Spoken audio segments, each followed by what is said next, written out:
Aye. Aye. I think that concludes my section. Aye. Okay. Yes. All right, let's get back. Motion carried. Actually, before we say that, any opposed? Then motion is carried.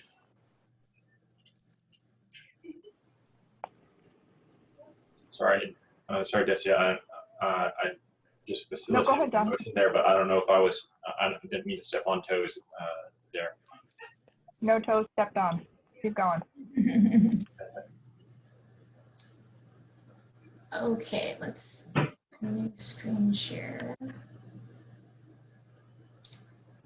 Okay. Then All right, I think we're back on track. The agenda. Thank you, everyone. So, sorry, Dessa, go ahead. This is next on the list. Yeah, this is the EDP-P-18. Yes.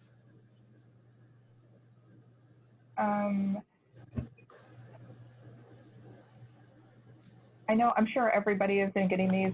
I've got them from our facility also, and how we're actually going to tackle this and get these completed. I'm not sure, Vina, what was Dr. Schuette's position on this. I don't know if you had more input from her, if you talked to her. Yes. Dr. Schuette, are you on the line? Yes, I just got, I'm on, I've been here, and I'm amazed at how much work goes into health immunizations and so forth, health clearances. And what it was is that I had gotten some questions from Vina from members of the consortium, and so I answered them, and I sent her an email. And I don't know if that was able to be sent out. The questions, I developed some answers to the questions, and then I had them run by Baudre Caraway, supervising NEC, to make sure they're accurate. And because it's a new regulation, and Lori Melby and the attorneys want to know what kind of problems everyone is having, or issues or questions, I ran it by Lori Melby, executive officer, and she ran it by the attorneys, so that we just keep everything consistent. And I don't know if you just want to read it, or you want me just to briefly go through the questions, and then if you have any others. That would be awesome, Dr. Schuette. Thank you. Oh, okay. And just to let you know, we are so grateful to everyone, our clinical liaisons and our program directors and the faculty and staff completing these documents. They were mandated by the California State Auditor's Office, and they're the ones who made the suggestions for the forms and the numbers that are needed, and the procedures to move forward, so that the BRN can get a better handle on clinical placements. So whenever the NECs and board approve or deny clinical placements, that there's data to support, okay, the approval or disapproval. And so it was a joint commission on the legislative audit that put the recommendation and request to the state auditor's office to do the audit of the NECs, and this is part of that audit. So anyways, so the first question was, are nursing programs to request a new EDP-18 form to be signed and completed by all program contracted clinical facilities? And what we're asking is that you are completing them for all the currently used facilities, and then as any new facilities as you move forward with new facilities, that you get those approved. So if you have contracts, with some agencies or some clinical facilities that you're not using, at this time you do not need to submit them. When you start using them, then that is the time to get them approved. And we are asking that you send these initial ones to us by December 11th, and just try your very best to get them into us. We will notify the state. They will have the names of all the schools, and we'll have the list of all the approved for each school. And then, and there'll be, I don't know if there'll be a percentage, because they may want to know currently what is the percentage of of approvals that, clinical facilities that are approved for our schools at this time. And then they'll just be working on that for the next 6 months to try to get it up to 100%. And there could be changes. They may want other numbers in the future. And so we tried to get what they needed, right away, so we don't have to make too many changes going forward. Okay, so it's problematic. Does anyone have any questions about this answer to question number 1? Okay, then for number 2, let's Yes, see. Donna, sorry, this is Dina. Hello, Dina. Hi, how are you? Okay. Fantastic. So just a quick question in regards to, just for clarification. So you're saying that the contracts that we have now, we have to get those forms. That's understandable. And then as we get additional new placements, they have to complete the new form. The contracts that we currently have, they need to complete this new EDP-P-18 form, and we turn it into you by December 11th, correct? Well, some schools have 50 to 60 contracts, but they're only using 20 of those contracts at this time. So it's those that you currently have clinical placements. Those are the contract facilities where you need to have an EDP-P-18. Okay, so then if you start adding in those other contracted facilities, you start sending students to those facilities. That's when you go ahead and get them approved before the students start. So you don't do all 54 that you have, because we want to, if you're not sending students there, we don't want the numbers to go up, for clinical placements to be falsely elevated. We need to know what's the use of our clinical facilities and so forth. So it's not all the contracted, only those contract facilities where students are being placed, currently being placed. And so it would be now, and it would also be for spring 2021. And then I don't know if you're going to get to this question or not, but the next question is, if we are not getting feedback from facilities, how many attempts are we, to make up until December 11th? I mean, well, you can't go to that facility if you don't have it approved. And beginning December 11th, you need to have the new form filled out, completed, for that facility. So you'll probably be able to finish out fall semester, but going forward in January, you're going to have the new one completed. So if they're not willing to sign, then you can't send students there until that gets signed. And I'm hoping that it won't be a problem. And what you can do is work with your NEC and you can have that clinical facility liaison representative, call the NEC too, so you can work it out. You could always be on a conference call together to work it out. Okay. Donna? Yes. Okay, go ahead. Donna, this is Diane Morey. I do have a question about that, and it is a general question for everyone here.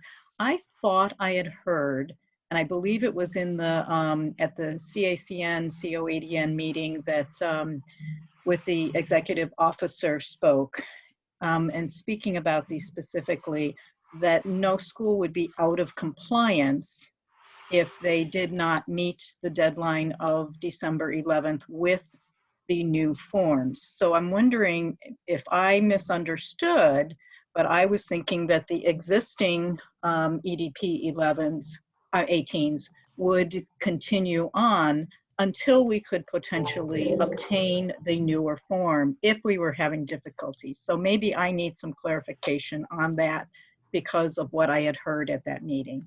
Well, she did, Lori did say that, and let me know, first of all, for you, Dr. Maury, it's a little bit different for I understand. completing them, because but that's why I was making it a general. Yeah, and I appreciate that. I'm glad you know the difference for you in getting those completed. I will say that we're making so much progress in getting these completed, and so that's why we're just thinking that most people are going, but you do the very best that you can going forward, okay? And so right, we're not the state, when we send it into the state, I mean, the regulation hasn't been changed yet, okay? And so forth, but we're just trying to get everyone to work to get as many as they can get done. And so, so you're working at it. And we'll just be talking with you. The NECs will be working individually with their program directors, to see what kind of issues they're having, and we'll be working with them to get them approved, hopefully, well, as soon as possible, and so forth. But you are not going to be put in area of non-compliance or anything like that if you don't get them switched over by December 11th. We want you just to do your very best and then just go forward. But before you start using these facilities, that you start getting these new ones, okay, completed. So just work with your NEC. If you're having trouble, and that NEC will work with you, and the NEC will keep Lori Melby updated so that she knows, the problems that we're having, and so she can just work with the state auditors. I have a question. So do all of the schools, I think, understand how, because I've completed all the ones that have come out to us, and I'm going to say it was very overwhelming and confusing when the forms first came out, but thank you, Tracy, for helping navigate through the forms and explaining it, because once the numbers were explained, I felt comfortable with it, and then I just saved the draft, and then I was able really to reuse that draft, because then I understood the numbers and what I was agreeing to as a clinical facility.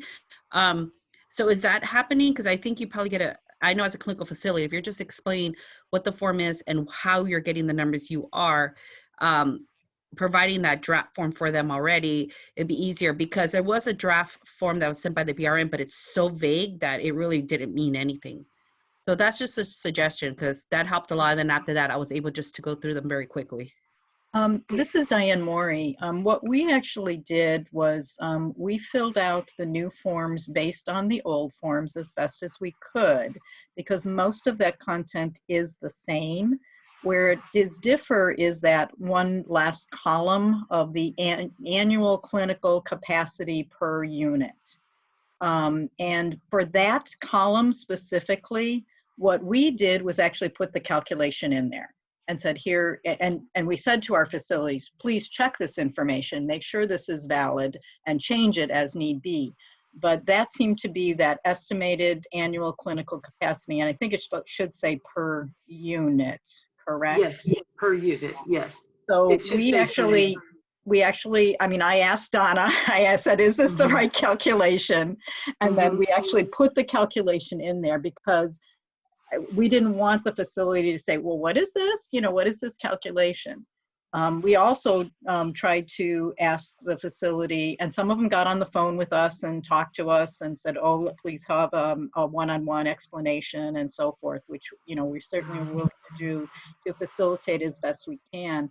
We actually even put, for some facilities, it into a DocuSign so they could just, look at it and sign it too, to kind of facilitate. So that was a couple of things that we were doing. And does everybody on the phone understand, at least the clinical sites, what that last column means, estimated annual? It's on that unit, that specific unit, how many students can they hold, for a year? Including all the schools, not just the one school. Right, including all the schools. So I look at it as like the days and shifts currently available. Well, yes, so if they're only available Tuesday, Wednesday, but they have to look to see, can students come 7 days a week and twice a day for days and evenings? So that's 14. Oh, let's see, 7 times 2, 14. And then how many students can be on that unit? 2 or 3 or however many. And then we're talking 14, so times 14. And then you have to look at how many weeks of the year can these students come on to the hospital, to the clinical facility, and then you multiply that in, and then that's your estimated annual clinical capacity.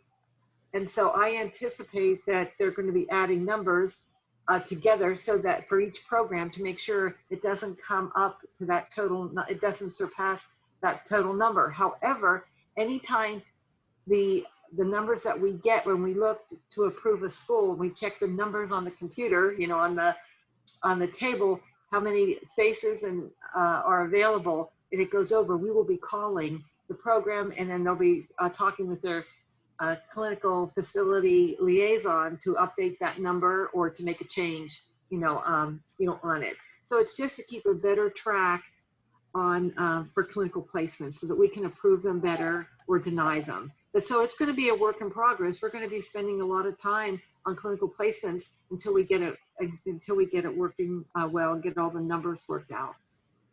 It's going to take some time on everybody's part. And I'm so sorry about it. And we tried to get all this information from the California Department of Public Health so we could just use their database, but the state auditor said that the BRN had to have their own numbers. And so it's put, and Lori Melby said that she did talk with all the directors of hospitals and the American Hospital Association, try to explain, everything to them, for it. So hopefully, does that explain how you get that calculation in that last column? It's kind of bizarre. Can you go over that again, Don? Oh, sure. So, if you want to pull it up, okay, so what you do is how many shifts a week, like the days and shifts currently available. And so you have to figure that out. Now, this one here would say 2, but really it's not. These are just what's currently available for this school. But if you have 7 days, okay, 7 days in a week, and students can come all 7 days, and they can come day and evenings, okay, then that's going to be 14 in there. Okay, then you take the number of students that are allowed on the unit times the days and shifts. So if you have 4, then times 14. And then you're going to go over to, and so that's actually per week. But then you have to figure out how many weeks out of the year are you going to allow students to come. You generally, so you can decide. Some schools have it 52 all year round, because but some just take off Christmas, the holidays around in December. And so you multiply by the number of weeks in the year that you allow students to come, and then that's your number. So it's the number of students by the number of days and shifts per week, and then times the number of weeks per year the students can be in that facility, and then that's the number. And it can get up there. It can get up there to 2,000, 3,000. It just depends, upon the facility, and it can be small too.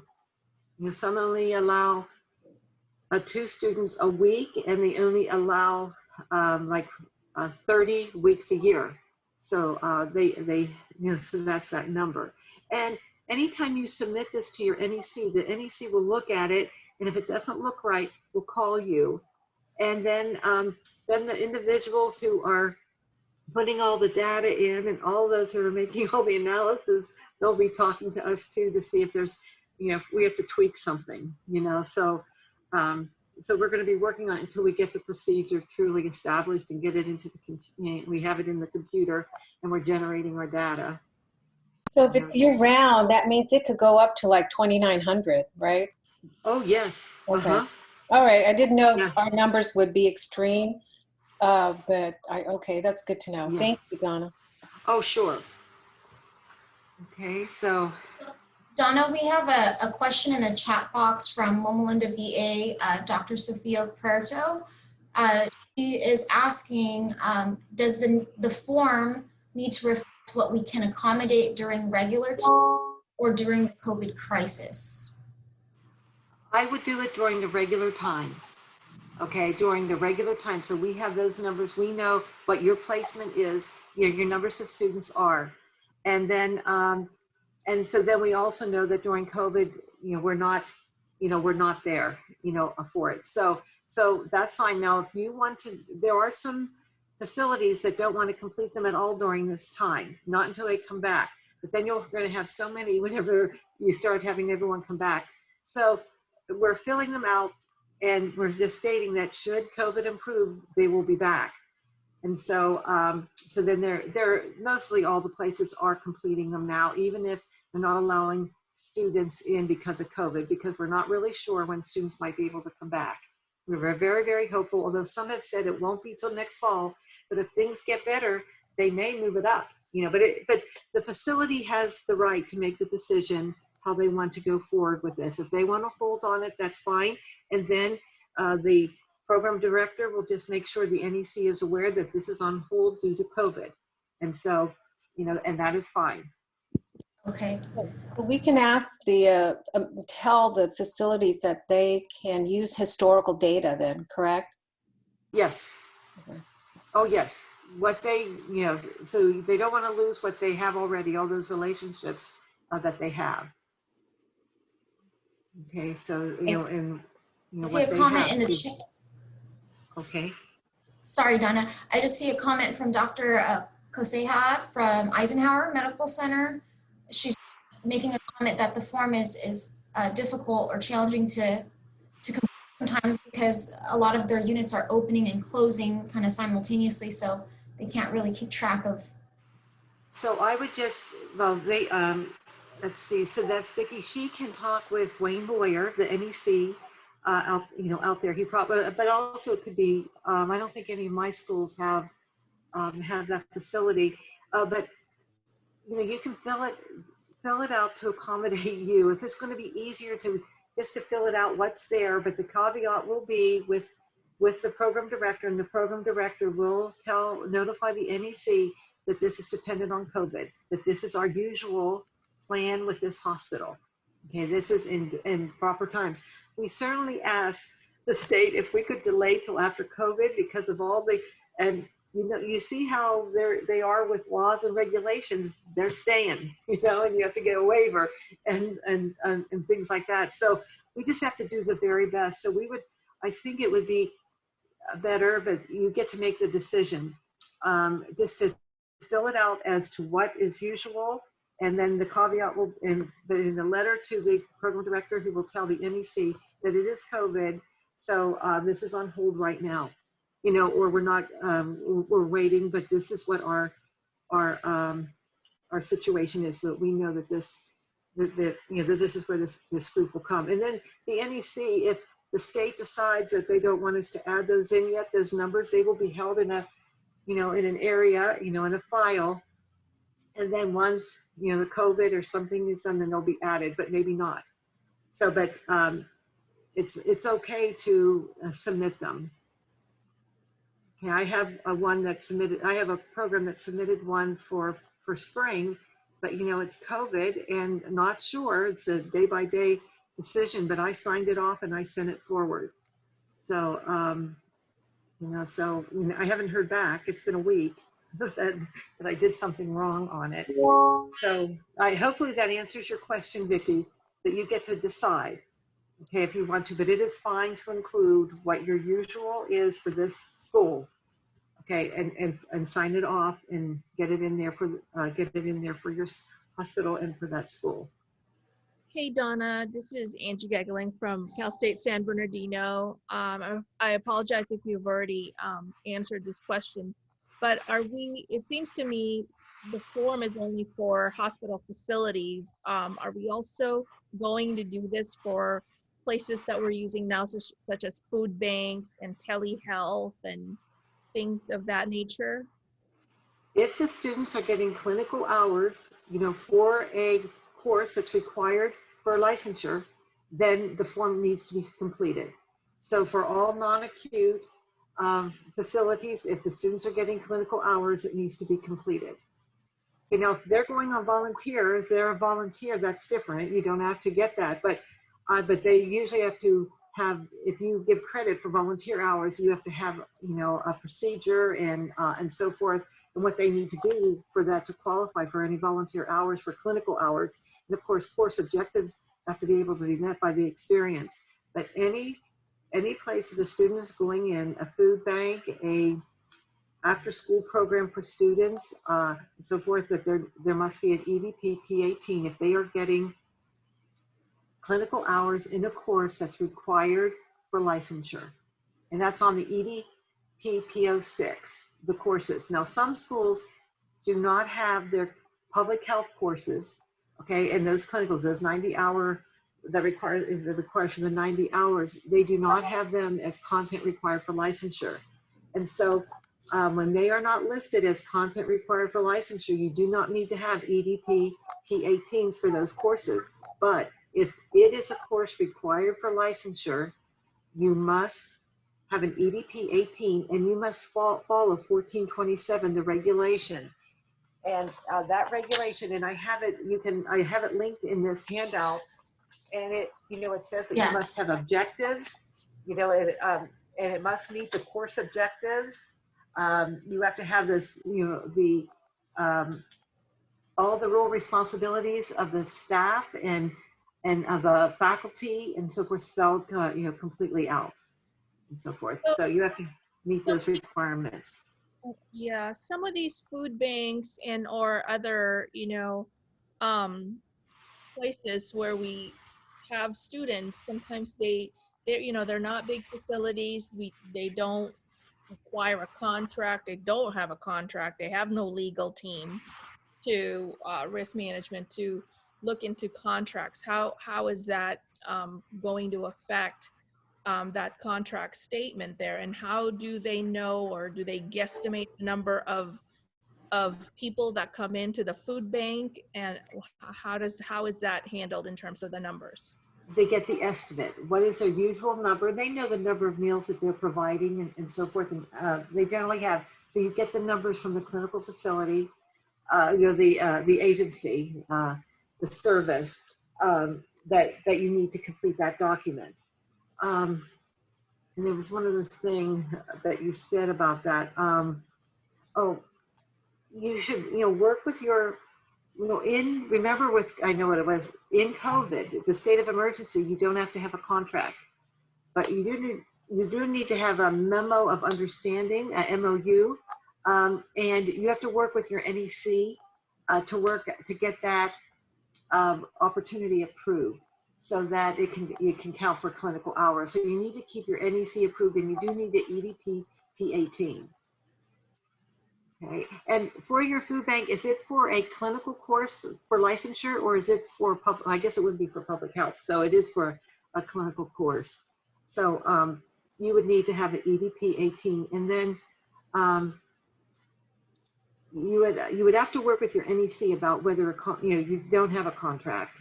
So unless they can do a contract with you, that the students. But this is something that you should work with your NEC on. For. Does that answer it? Yeah, we're working, and I have Dr. Boyer too, and he explains that there are a lot of questions and not necessarily, answered for everything. Well, yes, and you have to decide: are you using this kind of like as a volunteer experience? That you're taking a faculty member in there with the students. So that could be, the way you describe it could be something different, so that a contract may not need to be, established. But this is something that I would just stay in touch. I mean, this could be a question that I can just make sure Lori's aware, of too, about you can't get contracts all the time. With these individuals, but they do need to sign the EDP-P-18, you need to have the objectives, and it may have to be described as a volunteer activity. It's and it's not a healthcare facility. It's a non-health facility, but you have to make sure that clinical objectives can be met by that experience. Okay. These are hard questions. Thank you, Donna. Let's see here. I'm not sure if you answered the question for how many times we have to notify the clinical facilities before, like if they don't respond, let's say, for example, do we try 3 times, or do we have? Well, I think I would work with your NEC, okay? We don't have a firm date when the new ones have to be confirmed over, so you have your old approval, EDP-18, to carry you over until you can get that. And you have to try to find out, wonder what the reason is. I mean, is somebody going with students currently to that facility? Could a faculty member or could they go in and talk to that person? if they're there in the hospital or the place, so they could talk and try to understand why it's not being completed, or is it because of COVID and they're not having anybody come yet? So that one's just going to have to be placed on hold until the students can come back. So I would just work with, keep your NEC apprised as what kind of problems you're having and so forth. So it can get worked out with time.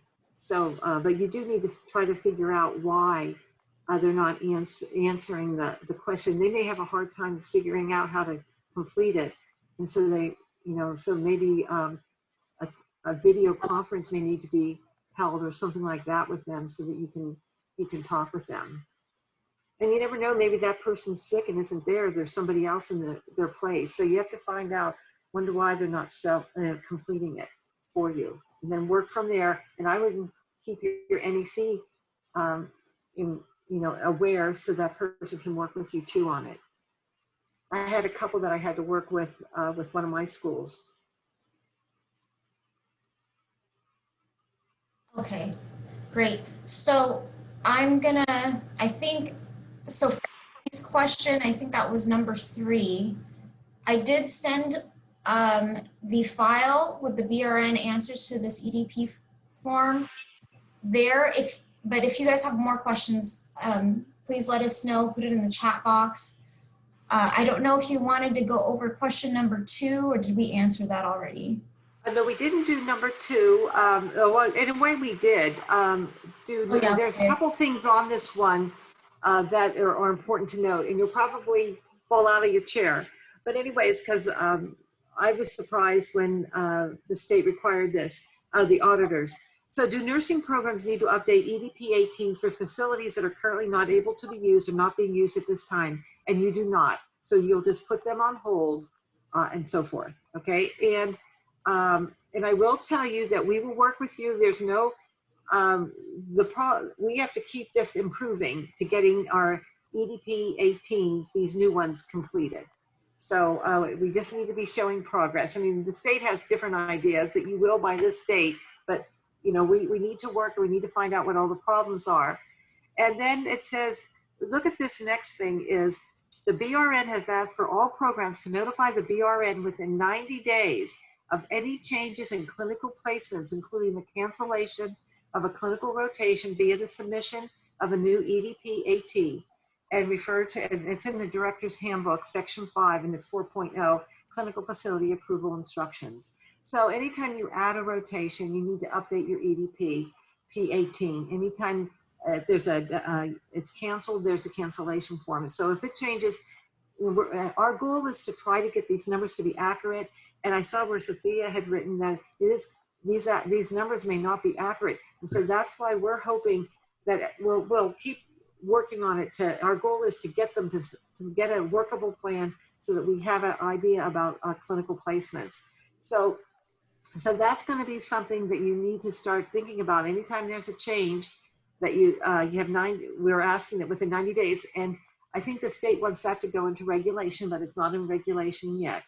And then the BRN has also requested to provide annual verification of clinical placements.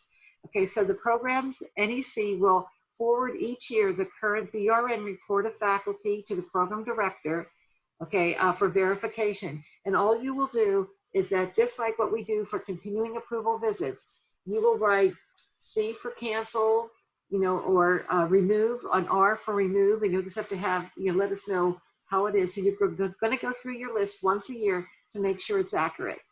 Okay, and then if there's any changes, then we have to decide if a new EDP-18 needs to be completed or if there can just be an adjustment made, on it.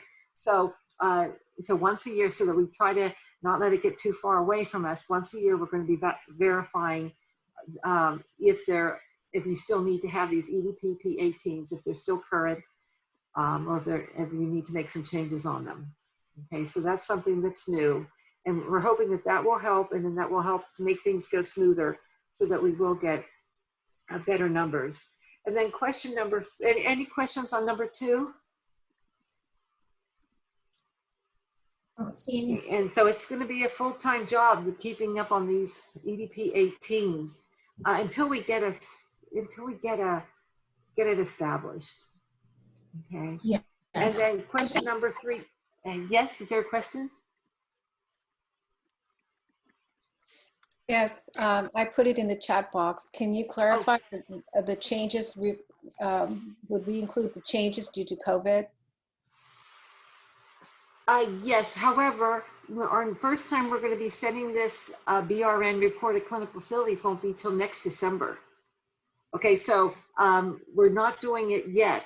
Okay, so now I did send, I know, and it's nice to hear your voice, Priscilla. Priscilla, her school is one of my schools, and so a form did go out to my programs, and I had them update their list, get rid of anything they're not using now. Okay, and so you're not going to fill another one of these out till next year, and so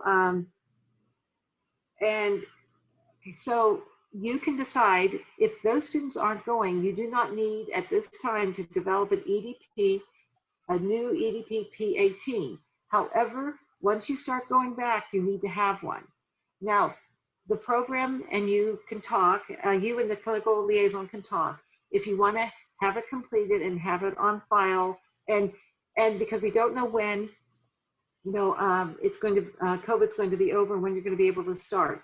So if they want to submit it now, sign it off, but it's just on hold because of COVID, we will make note of that at the the BRN, for that. But technically, because there's so many to do, only those that you are currently, going to, those are the ones that you need to, we want you to have the EDP-P-18s completed. And then as you start resuming those places to get the new EDP-P-18 completed. So just keep working on doing that. Does that answer your question? Yes, Priscilla? thank you. Okay. Awesome, thank you. And so then for 3A, question 3A, do non-acute, non-clinical facilities such as senior centers, after-school programs, tutoring for children, child development centers, community service, food distribution centers, churches, and so forth, require an EDP-P-18 form? And it's yes, an updated EDP is required for all agencies and facilities being used by the program. And so you, and I have here this one, I don't think we can go through it, but it has the requirements that's there, requirements for clinical facilities.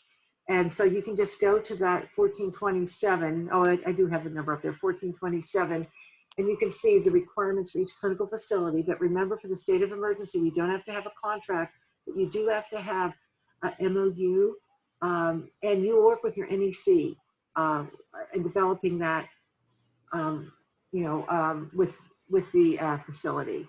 So just sometimes it's just a statement that the students are, it's a letter that the students are coming, and they will come with the faculty, and then if there's an RN there, that they will use those individuals as a non-faculty. And then there's requirements for the BRN. If you have someone as a non-faculty, they have to have 1 year experience working there, and they have to have an RN license, and you have to you maintain those.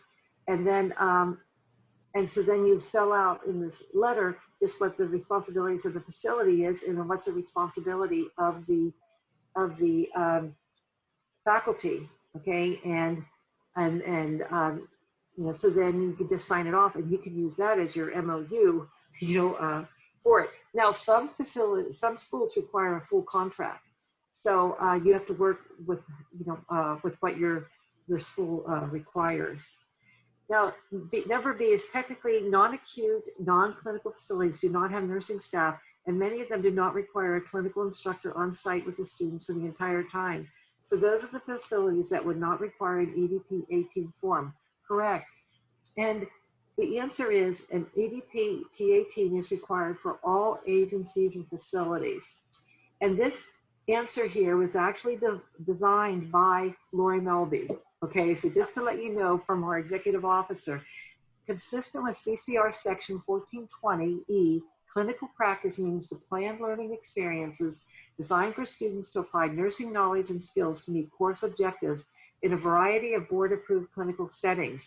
Consistent with CCR section 1427, clinical facilities, each such program shall maintain written agreements with such facilities, and such agreements shall include the following: a specification of the responsibilities and authority of the facility staff as related to the program and to the educational experience of the students, and a description of the responsibilities of faculty assigned to the facility utilized by the program.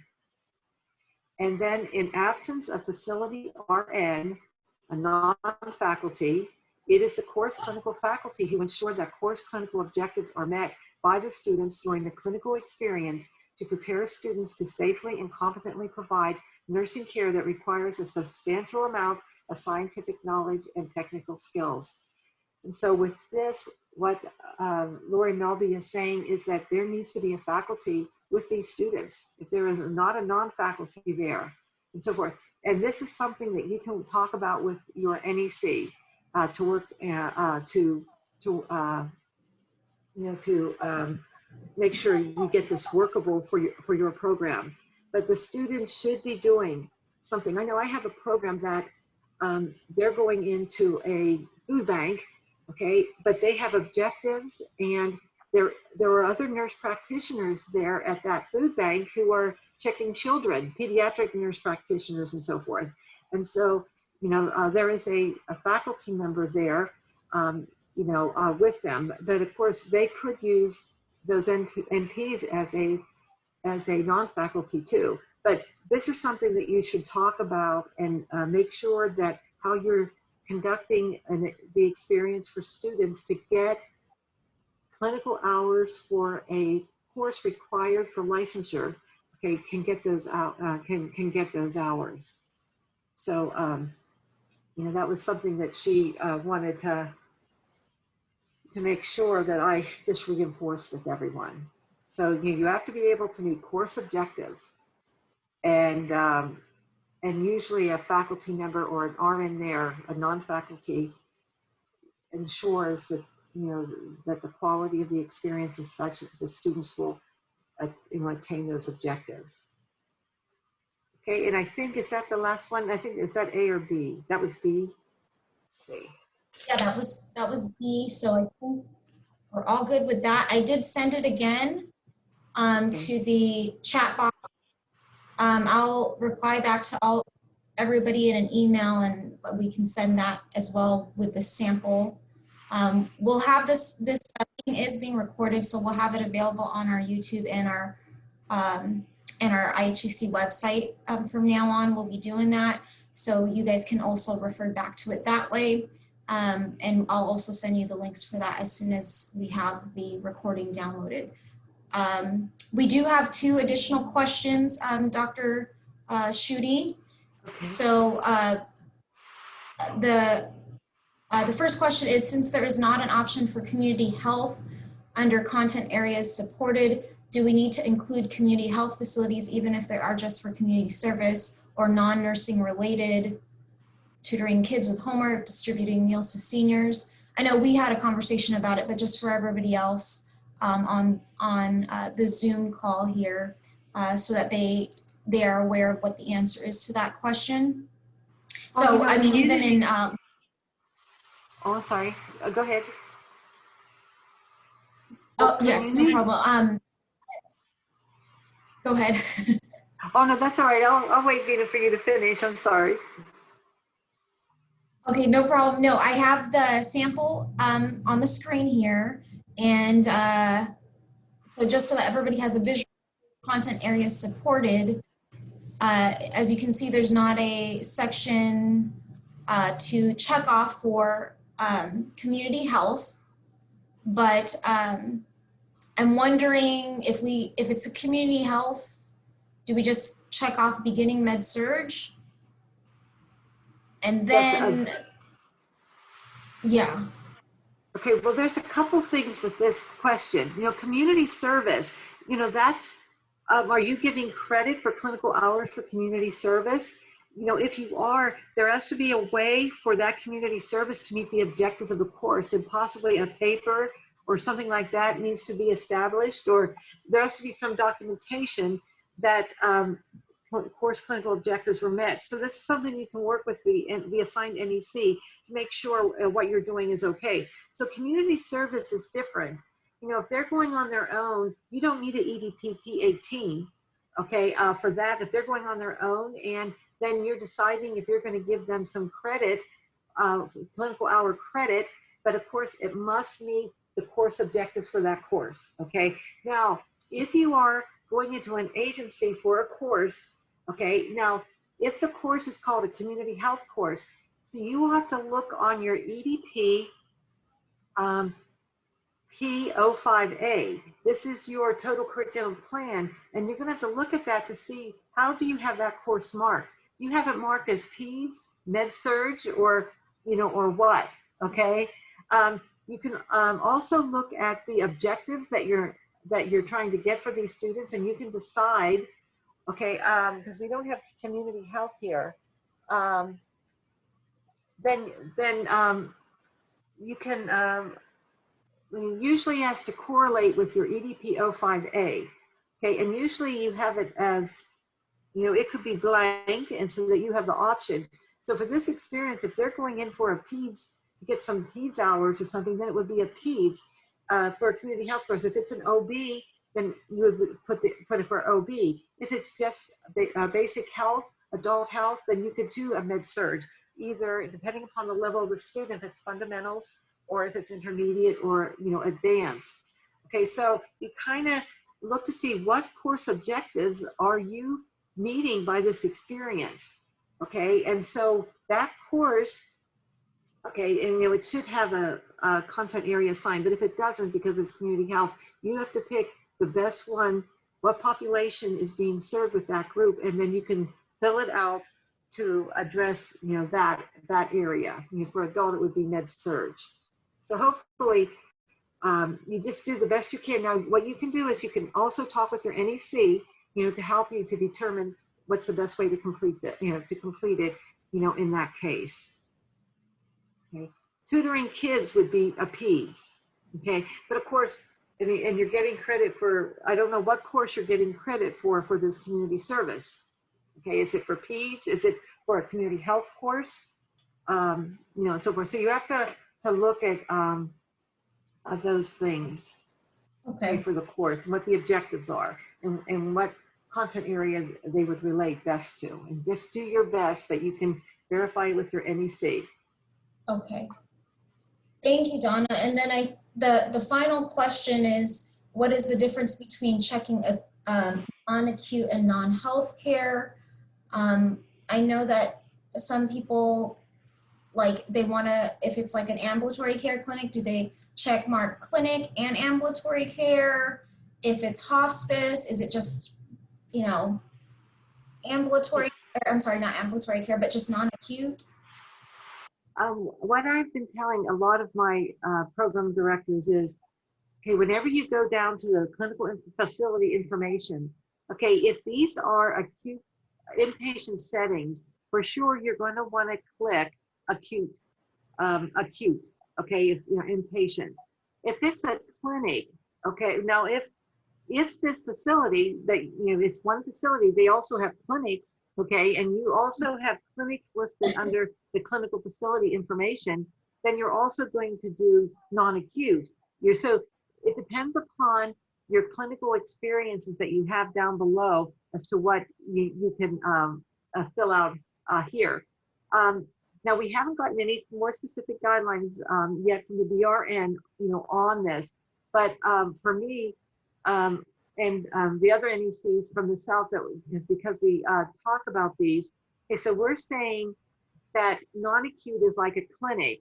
It can be an outpatient surgery clinic, you know, and so forth. It can even be a long-term care facility, you know, so just choose your best, make your best. Really, if you say clinic and ambulatory care, they're both actually the same, but some facilities call them ambulatory care centers and others call them clinics. So if they call themselves a clinic, you could put clinic, or if they put themselves ambulatory care. Now, what we do, you can mark both too. I mean, you have some leeway there. Now, non-health care would be your community health. experiences like your food banks and things like that. Those are non-healthcare. So you could just mark that for the community. But, you know, and you can mark telehealth if you're doing telehealth. If you have telehealth down here under clinical facility information, okay? But if you don't have any telehealth marked there, then you don't have to mark telehealth. So what you have down below should kind of go with up, you know, up here. So whenever we have to record, okay, a facility, we look at your clinical facility information. And if you have inpatients, we make sure acute is checked. If you have telehealth, we make sure telehealth is, and we record it on a separate form that we have that telehealth is there. And then if there's clinics in there, we could do both non-acute, clinic, and ambulatory care, all three of those, you know, on it. So I have a feeling in the future, as the people who input all the data have difficulty, okay, they're probably going to streamline this, and then you know, we'll go from there. So just do your very best. And for me, it's easier for some of my program directors, just whatever clinical facility information has, that they use these up here. They don't go by what the facility, everything the facility has, only what they're using at that facility. Okay, Right. so, you know, Okay. you know, so we'll work with you. That's not a die place. What we're just trying to get the numbers for estimated annual clinical capacity, if it's med surg in the different areas, content areas. Okay. I assume that if it is a non-healthcare facility where it says average RN staffing, average daily census, could they just put NA for not applicable? Yes. Or you could Like, put, yes, you could say, yes, you could put NA or 0 or 0. in that one. Yeah. Hey, Donna, this is Angie again from Cal State San Bernardino. Wouldn't it just be more effective or efficient if the BRN just asked each hospitals the capacity for annual capacity for each of the units of their hospital? So like say labor and delivery, if they have 8 per census or whatever, and they have an estimated annual of 150, like wouldn't you have that information already and just give it to all of us? And so we could just put it all on our forms. Because you're like, what if you have, let's say for instance, I have labor and delivery for XYZ hospital is 150, and then, you know, and then another school will say, well, it's 30, or another school will say 180. Like it's all varying numbers. Like, couldn't we just like say, hey, at hospital X, provide us with all the numbers of estimated annual clinical capacity for all your units where you have students? And so wouldn't that be more of an efficient way to get that information, instead of having all of these forms from different schools that the coordinator would have to fill out for each and every, you know, school that goes to these? We all go to their labor and delivery. We all go to the postpartum. I'm just wondering if we can provide feedback to whoever's making the decisions in these forms. Couldn't that be forwarded as a feedback? Ask the hospitals, they should know their average RN staffing. They should know their average daily census. They should know their estimated annual clinical capacity, and then just put that all on the form. Oh. And so, you know, we're not having to give you different numbers, which will be kind of meaningless. Okay, well, actually, remember the estimated annual clinical capacity is for nursing students, okay? So they don't have that. And believe me, Lori, the California Department of Public Health, can we use your computers to get this information from? This is just so much to ask of our clinical liaisons, you know, our program directors, and also during COVID. You know, everybody is so busy, and you know, it's not, so this annual, they don't have the number of students. They don't have that information. Now they have the average daily census, but they still won't give that, you know, to us. And so the state wanted the BRN to be self-sufficient. They are required to have this by themselves. And that's what we're having to develop. And so So believe me, Lori, I was there in a meeting when she sent the first email off to DCA, to the state auditors, and to California Department of Public Health, asking them for the numbers, if that we could just get those numbers from them. And I mean, I witnessed it, and it didn't go. It was no. So but the only thing we could get is the average daily, and it's published average hospital census, but they want the daily census for each of the units, and so forth. But the California Department of Public Health has that. So I will make sure, I will let Lori know that, there's great support for getting that information, for information from, other sources. So it's not so difficult, for our clinical liaisons and our program directors to get that information. But remember, though, that the number of students on the unit and the estimated annual clinical capacity per unit is actually the number of nursing students that can be held on that unit. So, they don't have that number. So, but I certainly will take your suggestion to Lori and let her know. And we have, and I would say you can email me any questions, but really the way the BRN works, you work with your NEC, so just let your NECs know, and if they have a problem, they won't have a problem with this. The South NECs won't have any problems, with your questions, because we're learning too, and we want to know what the issues are so we can make things better, and we're here to support you. And so, please, I appreciate your feedback, Angie. Angie and Donna, I just wanted to update you. We had an LA Region Coalition meeting on Monday, and this came up, obviously, clinical placements and these forms. And a lot of the schools and we're talking about the same issue. Mary Dickow was actually, the plan was to have, we were going to wait until the end of the week to hear back from her, but she was going to contact the BRN to find out if we could get one form filled out from each facility, and then we would attach it so it's the same, and we would attach it to our clinical facility EDP-P-18 form. So that was what was discussed at that meeting. I just wanted to update you because there's just been a lot of problems trying to get this information. Yeah, that's actually why I had placed the EDP-18 as an agenda item to this, to today, because I wanted to help out the clinical partners, because I think it only makes sense, if we're all going to say, let's just say Kaiser, Fontana, and they have an ICU. I mean, it should, the staffing estimate and the annual average census estimate should not change from school to school to school to school. And Right. so if like their liaison sends us, consortium sends us the form and says, hey, IEHE consortium, here are the numbers, go fill out the form. That relieves a lot of people in terms of like finding out and highlighting, like I'm having to highlight the different parts of the form that they need to fill out. And it's coming back to me saying, I don't know how to calculate this.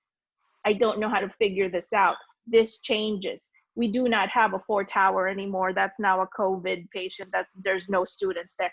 You know what I mean? So I just feel like it will make it more efficient and make it more user-friendly if we say, okay, then just send us these information, we'll fill out the rest.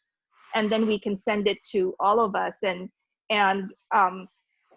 we all know where we go in terms of like, do you go to OB or L&D, or do you go to postpartum and ICU and ER, so that we could fill out, the number of students that we place there per their policy, per the capacity of the hospital. And so I just felt like there was, like that's how I put this on the agenda, so that once we fill out the form, once they give us the numbers, we fill out the form, we send it back to them for signature, just to validate that we have the correct information there, but we do all the work, because, they're inundated with COVID. We are too, but they're going to have to fill out, like, I'm guessing at least 20 forms for the different schools, and having the back and forth, this is wrong, this is not accurate, you didn't calculate this right. I think it's just going to be so much more work than if we just say, okay, like what LA is doing. So I think people are finding out ways or looking for ways to make it more user friendly, to make it more amenable to our schedules that it's already overloaded, to come up with a way to not inundate our clinical partners, because they should be, doing what they're supposed to be doing in the hospital for COVID patients or their other patients. Thank you. Well, This is Diane. Diane. This is Diane Morey. One of the things is that I do remember the executive officer talking about at the COADN, CACN meeting was the ability to work together, if possible, to have some of these collective forms filled out. And so I actually was at the LA meeting as well on Monday, and that, as mentioned already, that we did discuss that. So the idea was to see if a facility can fill out those components per unit, knowing how many students can be there, all of those columns, and then knowing what to do for that calculation for that last column, and seeing if that would be amenable and how that would look. It was very general, the conversation originally when the executive officer talked about it at the meeting. So we were trying to see, and that's what Mary Dickow was going to try to talk with the executive officer and say, if we do this, is this acceptable? So just some added conversation that I remember from the meeting. And just so you know, one specific way to do it has not been developed by the BRN. However, we have received some documents from different schools who went together, and those were accepted. And I had two different kinds, two different ways it was done. One of them was the hospital had all the information from the clinical facility, information for each of their units, all their areas where they have students already filled out. And then that got attached, to the back, and then the program director filled out the first, the top sections, of this, and then the clinical liaison and the program director signed the second page and completed the second page. So that one document, developed by the clinical facility could be used, by all of the clinical facilities, and there might be some schools here that might be in that group, but I don't have them, as I think like UCI has done that. They have one form and they're going to be attaching it to the back, and then they just sign off on the second page, but the program director fills out the first. Now, another one I saw, it listed the names of the schools. Came from the school. The letter came from the school. These are the schools that, have clinical placements here. And then they have the information listed. So they included all the names. And then they attached that letter to the back of this, that they did sign the EDP-P-18. So that's one way to prevent, it being done so many times, that you have one form that has the information on, and then, but you still, I will say, you need to, you do need to list what units your students are on,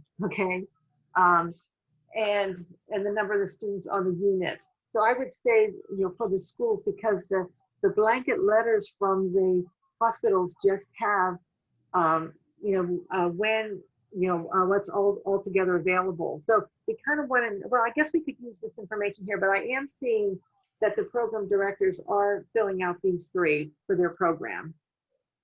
How many of their students are on those units, and then the days and the shifts, that are, are available where they're there. They're putting that in there. Now, we certainly have asked the BRN for some direction in developing, a procedure, but nothing has come out yet, on it. I think Miriam sent an email. Miriam McCarthy sent an email out to some of her program directors that this could be a way, but she did say to them that you can work together.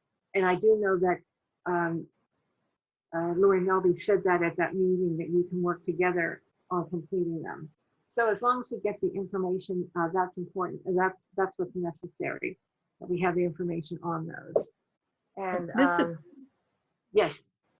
This is Diane Maury again. I think the idea from the conversation on Monday, and certainly what we've talked about here, is trying to say, can we come up with a template that the hospitals could utilize, that we could all each attach to our EDP-18s, but make sure before we go down that route, which is what Mary Dickow was planning on doing, is this acceptable? So just to have some clarification in terms of the intent that came out of that meeting.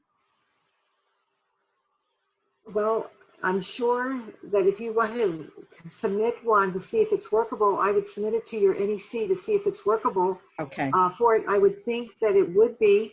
And believe me, I can certainly ask, I'm happy that Mary is notifying Lori, because then that's another person asking, but I certainly will let her know too, that the development of that form, is strongly supported, for it. So go ahead if you want to develop one. But just to let you know, I've already approved two in which it was the information here, the clinical facility information that was provided, and that was enough. But they did sign the form, and the program director completed that too. So, but if you want to submit one, that would be fine, and I could send it to Lori Melby and ask her to approve it. I have not been told yet if there's going to be if there's one in the making right now. I know we certainly ask, and we can get a team together to develop it, but I don't know. It just hasn't happened yet, and I think she wants. I think the goal is to have what's going to be workable for the clinical liaisons to do something that will be helpful to them. They usually can figure out how to develop it to make it workable for them, but they certainly can develop a template too about what they have off, what's available at each of their clinics and inpatient units, and that can be stapled to the back of the form, and then you just have to sign off the forms, and the program director is to complete these upwards ones. Does that sound workable, Diane? Yes, it does. I was just thinking it would be nice to have one. And I understand there could be some variations, but maybe with instructions and so forth. And certainly we as the schools can explain these things to the facilities, but it just would be nice if it was a concerted collaborative effort and using one form. That was kind of the thought of it. And I think what it was, she didn't want to be too prescriptive. I think she wanted the hospitals to be able to develop what they wanted to do to get to have that information, like what they did the last time, whenever the form was revised and they had to put more information in, for it. But I certainly will give you feedback, and you certainly can work together with your, with a facility that has a lot of students to see if you want to come up with something, and you can run it by your NEC to see if it will be acceptable. Okay, until we get more information. Okay, thank you. Thank you so much, Donna. I know we're running out of time here. Okay. Be prompt and end at 11, but if there are no questions in the chat box or anything else that you want to say, Dr. Schutte? No, that's all. Just work with your NECs because they want to make this better for you and for your clinical liaisons. Certainly. Okay. Thank you so much. I mean, I'm glad that you're here with us today, Dr. Schutte, because apparently we have a lot more questions than just those 3 questions, right? Yeah. And I'll take those questions back. I'll take those questions back to the BRN. Yes, that would be wonderful.